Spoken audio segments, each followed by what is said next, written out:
Jeffrey Smith is a leading spokesperson on the health dangers of genetically modified organisms, or GMOs, and has been working on the issue for 22 years in 45 countries. He is the author of the best-selling book, Seeds of Deception, exposing industry and government lies about the safety of the genetically engineered foods you are eating. He is also an award-winning filmmaker, whose productions include the feature-length documentaries, Genetic Roulette and Secret Ingredients. It's the most dangerous thing facing human beings in our generation. GMO, genetically modified organisms. They take genes from one species and force it into the DNA of other species. We have hundreds of millions of acres of genetically modified crops that have been planted in the United States, and yet most people are not aware. It is our honor to have Jeffrey Smith join us to discuss GMOs and introduce his book, Genetic Roulette, the documented health risks of genetically engineered foods. They can also genetically engineer animals and humans and algae and mushrooms, etc. So the process causes massive collateral damage in the DNA. And the process of transferring the genes, and also even the gene editing now, where they rearrange genes within the same species. So they cause mutations up and down the DNA, which can turn a benevolent food, for example, into a carcinogen or an allergen or increase a level of toxins. So the side effects that occur as a result of the process of genetic engineering are the most common results of the practice.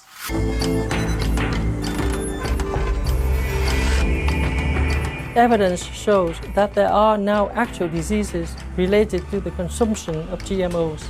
These include Roundup ready crops, which are genetically modified to resist the heavily used glyphosate-based herbicide Roundup. I started speaking at medical conferences to physicians, who then started prescribing non-GMO diets to their patients. And when I went back to those same medical conferences and interviewed the doctors, they stunned me, telling me that their patients were getting better by virtue of just switching to non-GMO and often organic food. And I asked one woman, so what's the result? She said, I put everyone on a non-GMO diet and everyone gets better. And I was skeptical and I said, what percentage? She says, I said everyone, 100%. All right, 98% show improvements. I said, how many people did you put on a non-GMO diet? And she took a little time to calculate it and looked up and said, about 5,000. So I said, can I come to your practice and interview some patients? She said, sure. So sure enough, her patients and another person's patients and another person's patients, incredible stories, sometimes changes within a day or two, sometimes within a few days or a few weeks, depending on the condition. So I started to ask the people who were attending my lectures around the United States, I said, for those of you who tried to remove GMOs in a large way, what did you notice getting better? And so we decided to survey our list at the Institute for Responsible Technology, and 3,256 people reported getting better from 28 different conditions when they switched to non-GMO and largely organic diets. And it's no surprise that the number one condition was digestive problems. The number two was fatigue. Number three was overweight or obesity. Number four was clouding of consciousness. Number five was mood problems such as anxiety or depression.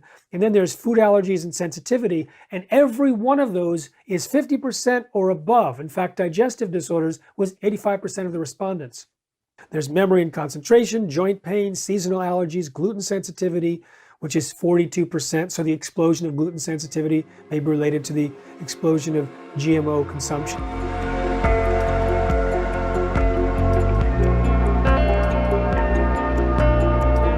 What remarkable findings! Let's go appreciate some organic, non-GMO vegan snacks. We'll be right back here on Supreme Master Television.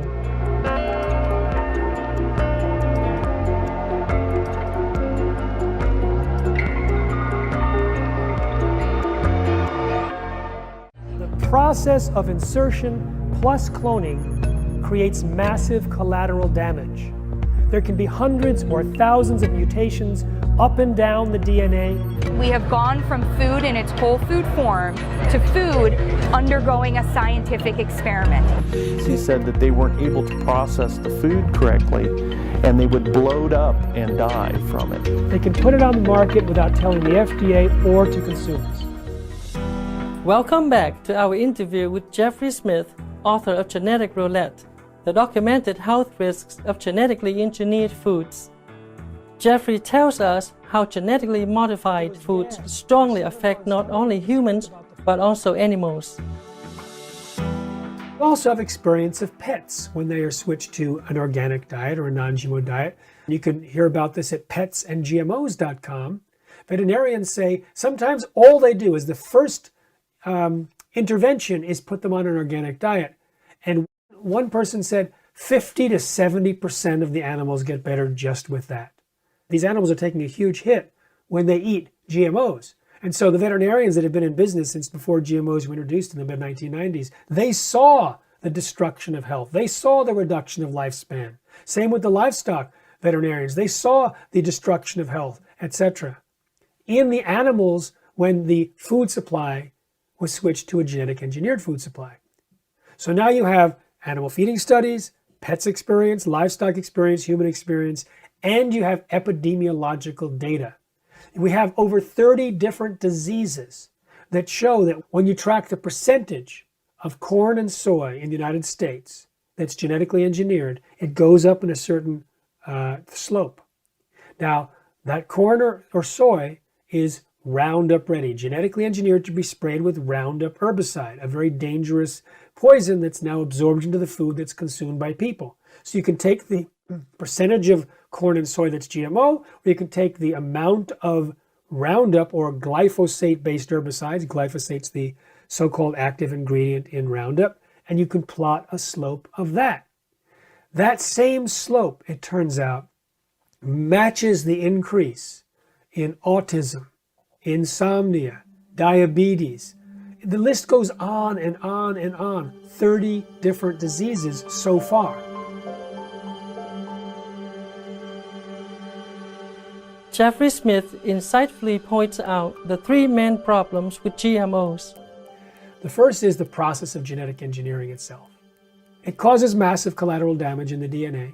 So you can have allergens, toxins, carcinogens. It's like throwing a dart into the genome, into our DNA. But many darts, because you can have hundreds or thousands of mutations up and down the DNA, changing the levels of expression of the crop. And there's a Roundup Ready soy that has up to 7 times the amount of an existing soy allergen. So that's one of the causes of why genetic engineering may be causing or exacerbating these particular conditions. The second is there's corn and cotton in the United States, as well as soy in South America, that produce an insecticide called Bt. Bt stands for Bacillus thuringiensis. It's soil bacteria. You can take the soil bacteria and gather the spores in the bacteria and spray it on crops, and certain insects that eat those crops will die because it'll cause little holes in the walls of their guts, which will kill the insects. Now, the Bt toxin has been shown to elicit immune responses and allergic responses in humans. It was also shown in a test tube or in a petri dish to actually cause the same type of holes in human cells that it uses to kill insects. So if we have holes in the walls of our intestines, that's a problem. A study in Canada showed that 93% of the pregnant women tested had the Bt toxin in their blood, and Bt toxin is toxic to red blood cells, but they also had the Bt toxin in 80% of the blood of the unborn fetuses. So now we have a hole-poking toxin in the blood of the offspring of the next generation. Now we look at the third category. Nearly all GMOs out there are engineered not to die when sprayed with herbicide. So you have Roundup Ready soy, corn, cotton, canola, sugar beets, and alfalfa. The 6 main GMOs, all of them have major varieties as Roundup Ready.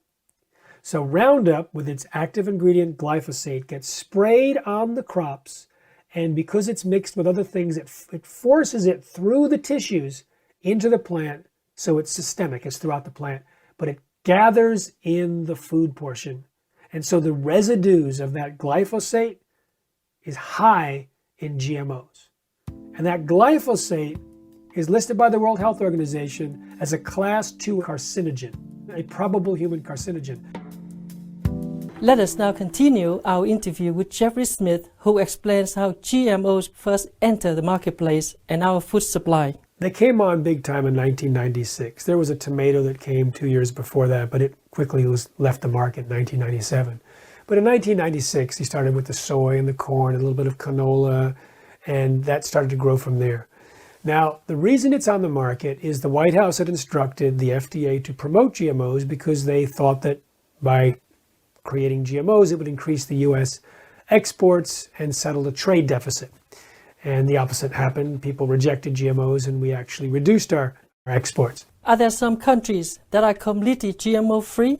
Are there any countries where GMOs are completely outlawed and foods are therefore safer to eat? There are many countries that don't allow the planting of GMOs, but very few that say you shouldn't eat GMOs. Taiwan passed a law saying you can't serve GMOs in school meals. That was great. Zambia actually said we don't want to import food aid that's GMO. But the rejection of GMOs has largely been on the planting of the GMOs. But many people think that Europe doesn't allow GMOs in the food supply. Actually, it's the European food companies that said no to GMOs because it was the European consumers that said no. The tipping point of consumer rejection was achieved. That was when Unilever said, we're going to take GMOs out of our European brands. The next day, Nestle's. The next week, virtually everyone else. The tipping point was consumer rejection driving the food companies to get rid of them. So the same companies that took out GMOs in Europe continued to sell GMOs to the unsuspecting American consumer and consumers around the world. So our Institute for Responsible Technology has been focused on educating people around the world about the health dangers, and a tipping point has started in the United States. We'll take a few moments for some uplifting messages and be back soon here on Supreme Master Television.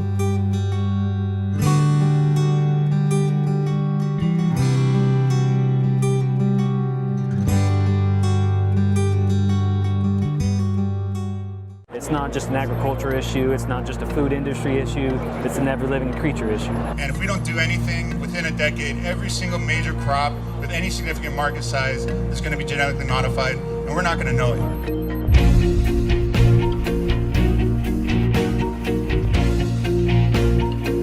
Welcome back to our interview with Jeffrey Smith, author of Genetic Roulette, the documented health risks of genetically engineered foods.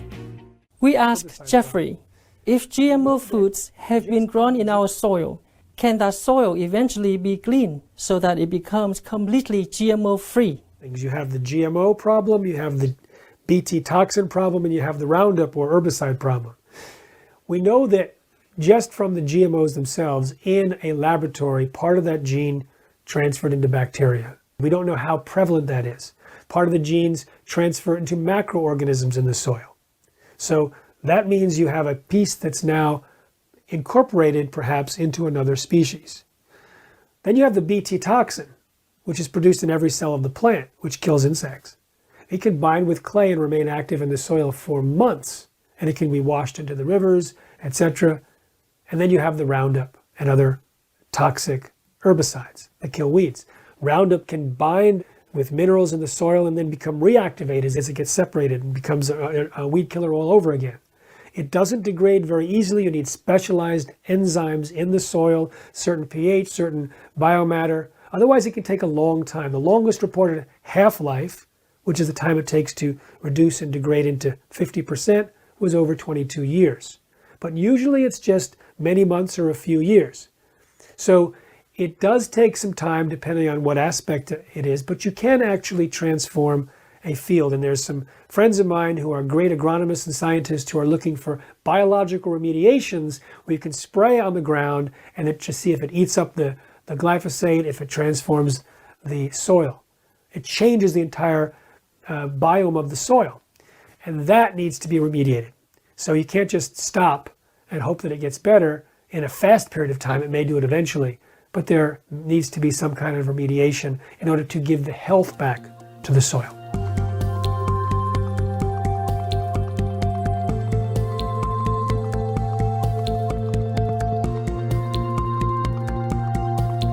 So, have GMOs entered the oceans? Are they affecting sea creatures? They are fed to farmed fish.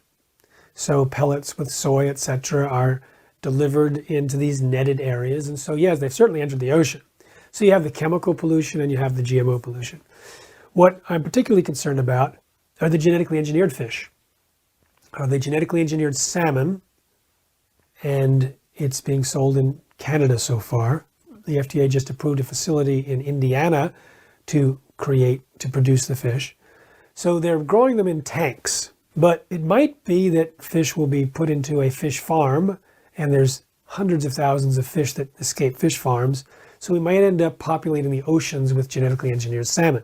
Now the salmon is engineered with genes from another salmon and from an Arctic eel that cause the salmon's growth hormone to be constantly on. Usually it shuts down for the off season, giving the animal a break, but this pumps it out. So there are times that it grows a lot faster. So in 18 months, the genetically engineered salmon might be a lot bigger than the natural salmon. So it goes to market more quickly.